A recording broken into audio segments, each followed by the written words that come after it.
Hello everyone, welcome back to the channel. तो इससे पहले हमने बात किया था shear strain and volumetric strain का। नाउ आज का जो हमारा टॉपिक है वो है इलास्टिक कांस्टेंट।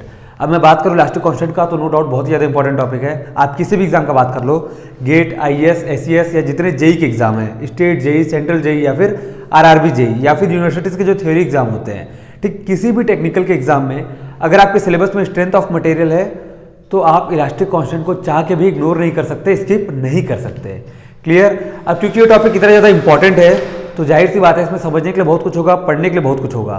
ठीक है, तो अगर मैं पूरे के पूरे टॉपिक को एक वीडियो में कवर करूं तो क्या होगा कि वीडियो का लेंथ बहुत ज़्यादा बढ़ जाएगा। इसलिए हम लोग क्या करेंगे कि इस टॉपिक के अंदर जितने भी सब टॉपिक है उनको क्या करेंगे, अलग अलग पार्ट में वीडियो बनाएंगे। इससे क्या होगा कि पहला तो वीडियो का लेंथ कम होगा, चीज़ें ज़्यादा बेहतर समझ में आएगा और रिवीजन के टाइम पे आपको जिस टॉपिक में डाउट है आप डायरेक्ट उसको सर्च करके देख सकते हो। ठीक है, हाँ, इस बात की श्योरिटी भी मैं आपको देता हूँ कि at the end of the topic इस टॉपिक से रिलेटेड आपके मन में कोई भी डाउट नहीं होगा। किसी भी टाइप का क्वेश्चन हो, किसी भी एग्जाम का क्वेश्चन हो, चीज़ें आपसे समझ में आएंगी, आपसे क्वेश्चन बनेगा। क्लियर। बट उसके लिए आपको दो चीज़ करना है। सबसे पहला क्या कि वीडियो को स्टार्टिंग से लेके एंड तक ध्यान से देखना है और दूसरा साथ साथ नोट्स बनाते हुए चलना है। ठीक है, नोट्स बहुत ही ज़्यादा इंपॉर्टेंट है किसी भी एग्जाम के पॉइंट ऑफ व्यू से। सबसे पहला फायदा तो ये है कि भाई नोट्स बनाने के चक्कर में चीज़ें बहुत जल्दी याद हो जाती हैं और दूसरा रिवीजन के टाइम पे जितना इफेक्टिव खुद का हैंड रिटन नोट्स होता है उतना दूसरा कोई सा भी चीज़ नहीं होता। क्लियर। इसलिए नोट्स साथ साथ बनाते हुए चलो। तो चलिए शुरू करते हैं शुरू से। तो सबसे पहले हम बात करेंगे इलास्टिक कांस्टेंट के डेफिनेशन का। डेफिनेशन में ऐसा कुछ भी नहीं है जो रटना पड़े या याद करना पड़े, बस एक बार सुनो और हमेशा के लिए ध्यान में बस जाएगा। ठीक है, elastic constant, a constant which express the elastic behaviour of any material is known as elastic constant. ठीक है, ऐसा कांस्टेंट जो किसी मटेरियल के इलास्टिक बिहेवियर को एक्सप्रेस कर रहा है वो उस मटेरियल का क्या होगा, इलास्टिक कांस्टेंट होगा। सिंपल सा है। ठीक है, तो चलो लिख लेते हैं, अ constant which express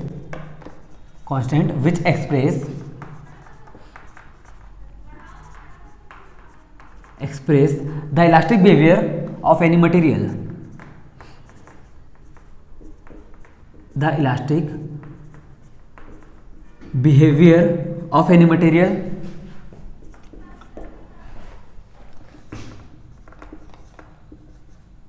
is known as elastic constant. ठीक है, is known as elastic constant.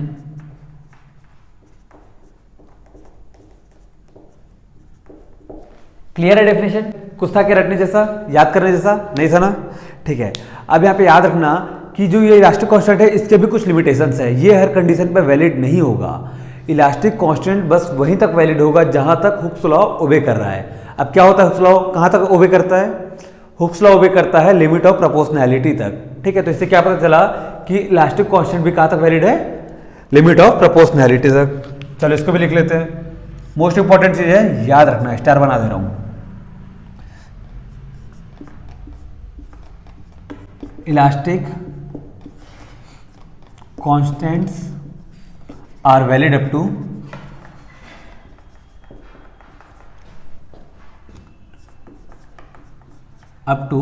Limit of proportionality. Clear. ठीक, अलग अलग मटेरियल के लिए इलास्टिक कांस्टेंट का वैल्यू भी क्या होगा, अलग अलग होगा। स्टील के लिए अलग होगा, क्ले के लिए अलग होगा, रबर के लिए अलग होगा, एल्यूमिनियम के लिए अलग होगा। ठीक है, तो यहां पे लिख लेते हैं the value of elastic constant, the value of elastic constant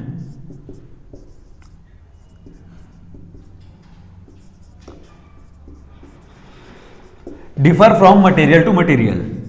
ठीक है, differ from material to material.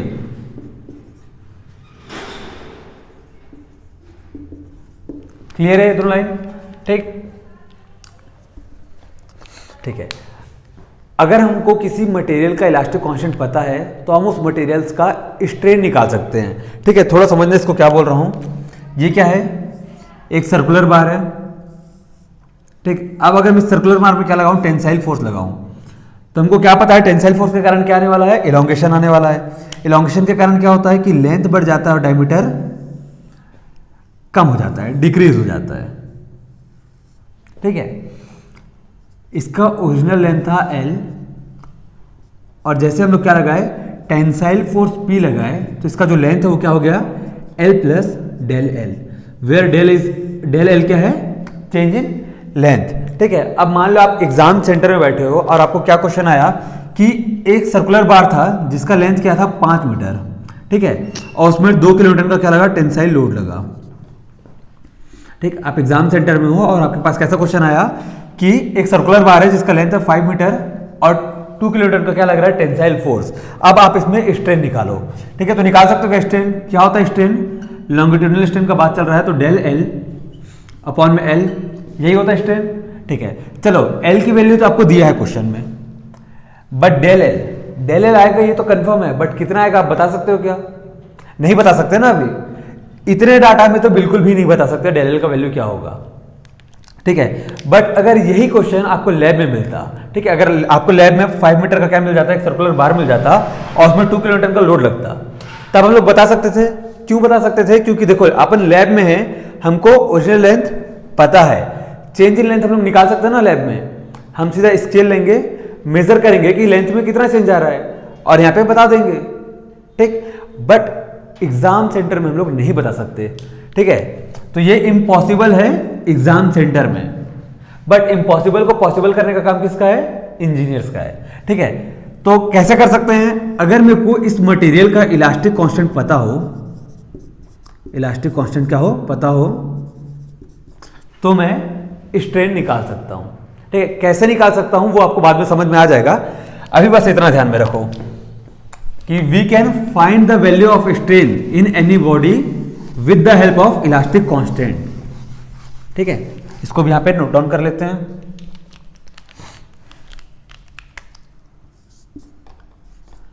With the help of elastic constant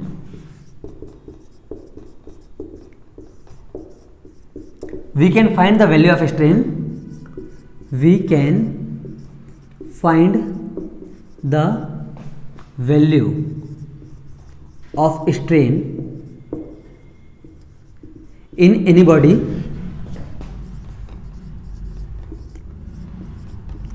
theoretically। ठीक,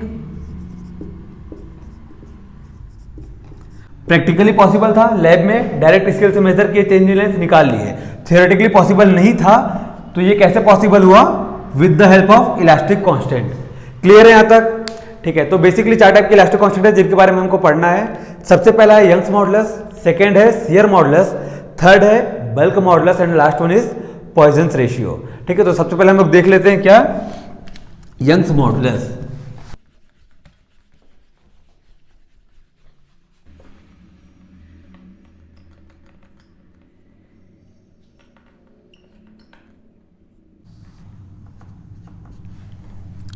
ठीक है, सबसे पहले हम बात करेंगे यंग्स मॉडुलस का। बहुत ही सिंपल सा डेफिनेशन है, Young's modulus is the ratio of normal stress to normal strain up to limit of proportionality.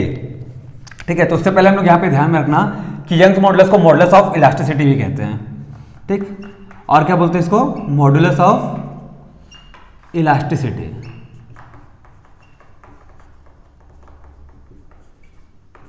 ठीक, it is denoted by capital A. Young's modulus को हम कैपिटल ई से डिनोट करते हैं। देखो क्या होता है, Young's modulus is the ratio of normal stress to normal strain. तो यहां पे लिख लो normal stress to normal strain.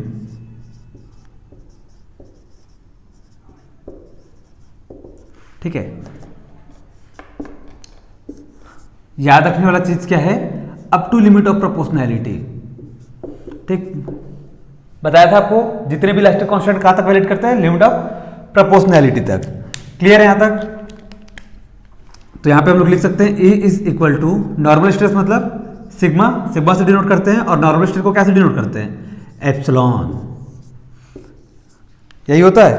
ठीक, इससे पहले हम लोग एक बार स्ट्रेस स्ट्रेन कर्व के बारे में भी देख चुके हैं। क्या होता था स्ट्रेस स्ट्रेन कर्व, ये एक्स एक्सिस, ये वाई एक्सिस। वाई एक्सिस में क्या होगा, स्ट्रेस होगा, और एक्स एक्सिस में होता है स्ट्रेन। ठीक है, ये है हमारा ओरिजिन पॉइंट। ठीक, ओ से लेके ए तक क्या होगा, लिमिट ऑफ प्रोपोर्शनैलिटी। देन ए से बी होता है हल्का सा कर्व, और ये होता है इलास्टिक लिमिट। देन इसके बाद आता है यील्डिंग पॉइंट, फिर प्लास्टिक जोन, फिर अल्टीमेट स्ट्रेस, उसके बाद लास्ट में फ्रैक्चर पॉइंट। ठीक है, बाकी से हमको मतलब नहीं है, हमको किससे मतलब है अभी, केवल इलास्टिक लिमिट तक। ठीक है, यानी कि लिमिट ऑफ प्रोपोर्शनैलिटी तक। अब अगर मैं स्ट्रेस स्ट्रेन कर्व में अप टू प्रोपोर्शनैलिटी लिमिट तक कहीं भी स्लोप ड्रॉ करूं, ठीक है, कहीं भी मैं क्या करूं, स्लोप ड्रॉ करूं, तो मेरे को क्या मिलेगा, इलास्टिक कांस्टेंट मिलेगा, यानी कि यंग्स मॉडुलस मिलेगा। देखो कैसे मिलेगा, देखो स्लोप क्या होता है, dy बाई डी एक्स, यही होता है स्लोप। y डायरेक्शन में क्या है, स्ट्रेस है, और x डायरेक्शन में क्या है, स्ट्रेन है। Up to limit of proportionality मैं स्ट्रेस स्ट्रेन कर्व में कहीं भी स्लोप ड्रॉ करता हूं तो मेरे क्या मिलता है, यंग्स मॉडुलस मिलता है। क्लियर, दिख रहा है ना, ठीक है। अब बात कर लें इसके यूनिट का, यंग्स मॉडुलस का यूनिट क्या हो जाएगा, बताओ क्या होगा यूनिट। स्ट्रेस का यूनिट क्या होता है, न्यूटन पर मीटर स्क्वायर। ठीक, तो इसका बात कर ले अभी यूनिट का, तो स्ट्रेस का यूनिट होता है न्यूटन पर मीटर स्क्वायर, तो यहां लिख लो न्यूटन पर मीटर स्क्वायर। अपॉन में क्या है, स्ट्रेन। स्ट्रेन का क्या यूनिट है, कुछ भी नहीं, क्यों, क्योंकि स्ट्रेन तो यूनिट लेस है ना। तो क्या पता चला हमको, अल्टीमेटली यंग्स मॉडुलस का भी जो यूनिट होगा वो न्यूटन पर मीटर स्क्वायर होगा, और इसको और क्या बोलते हैं, पास्कल।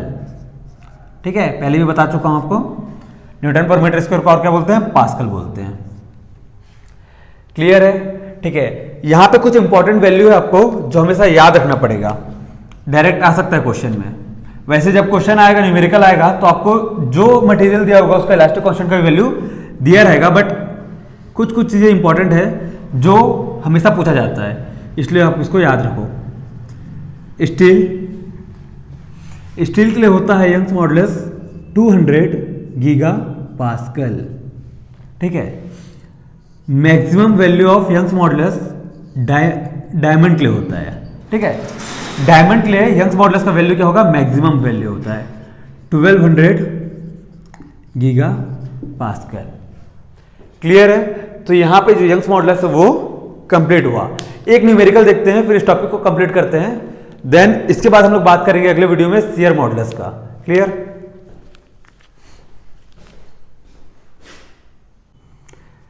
ओके, तो स्क्रीन पे आपको क्वेश्चन दिख रहा होगा। A circular bar having length 1 metre and dia 10 centimetre is subjected to 4 pi kilo newton tensile force, then find the value of strain due to tensile force and also find change in length. Take E is equal to 200 giga pascal.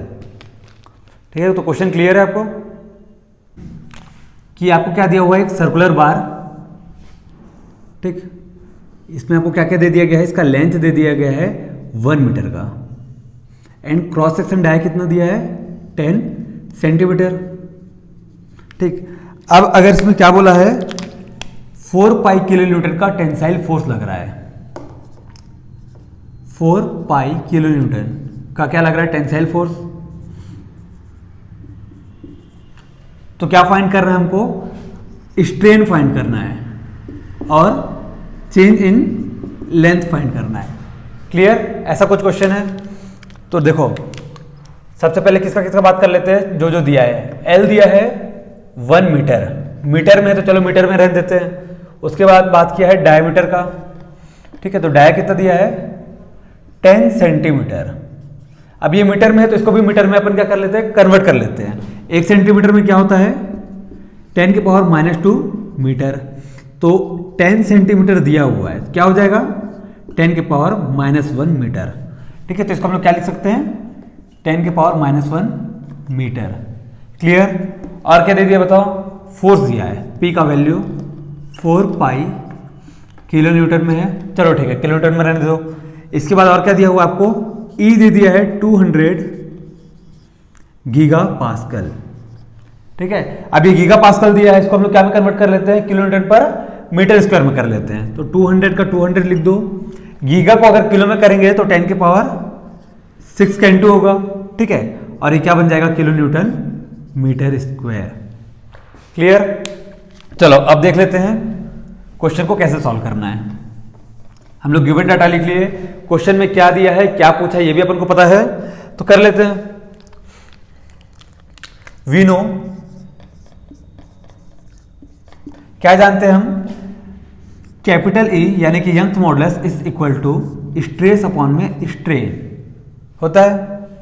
अब बताओ stress क्या होता है? Stress होता है force upon में area, ठीक, और स्ट्रेन को स्ट्रेन ही रहने दो क्योंकि यही हमको क्या करना है, निकालना है। तो चलो क्या हो जाएगा यहां से, P कितना है 4 पाई किलो न्यूटन, तो लिख दो 4 पाई, ठीक है, 4 पाई। क्रॉस सेक्शन एरिया क्या होगा, एरिया बताओ, एरिया पाई बाई 4 इंटू में डायमीटर का स्क्वायर, डायमीटर कितना है 10 के पावर -1 मीटर स्क्वायर। क्लियर है यहां तक? ठीक है, तो डाया की जगह लिख दो पाई बाई 4 10 के पावर -1 का स्क्वायर डिवाइड बाई स्ट्रेन। ठीक है, अब देखो स्ट्रेन यहां पे अपॉन में है, इसको क्या कर लो,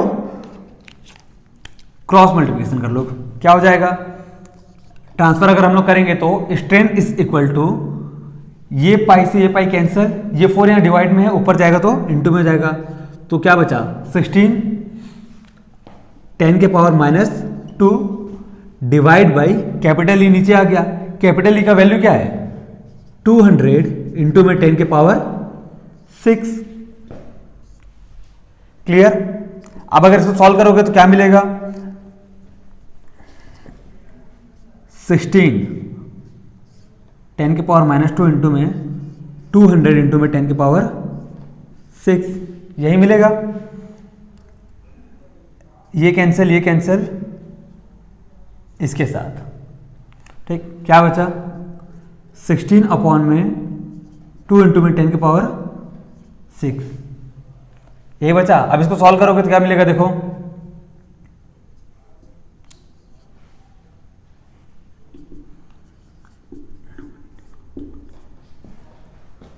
क्लियर है यहां तक? ठीक है, तो हमारा स्ट्रेन क्या आया 8 इंटू में 10 के पावर -6। ठीक है, अब निकाल लो यहां से चेंज इन लेंथ। अब स्ट्रेन पता चल गया है तो हम लोग क्या निकाल सकते हैं, चेंज इन लेंथ निकाल सकते हैं।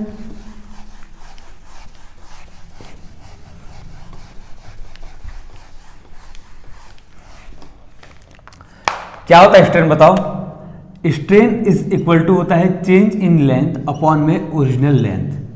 ठीक है, स्ट्रेन पता हमको कितना आया है 8 इंटू में 10 के पावर -6, तो यहाँ पे क्या निकालना है अपन को, चेंज इन लेंथ निकालना है डिवाइड बाई एल। एल क्या दिया हुआ है देख लो 1 मीटर, तो यहाँ पे लिख दो 1। ठीक है, अब इसको और सॉल्व करो और डेल एल की वैल्यू यहाँ से निकाल लो, क्या आ जाएगा, ये 1 यहाँ पे डिवाइड में इधर जाएगा तो इंटू में, ये आ गया 8 इंटू 10 के पावर -6 मीटर में।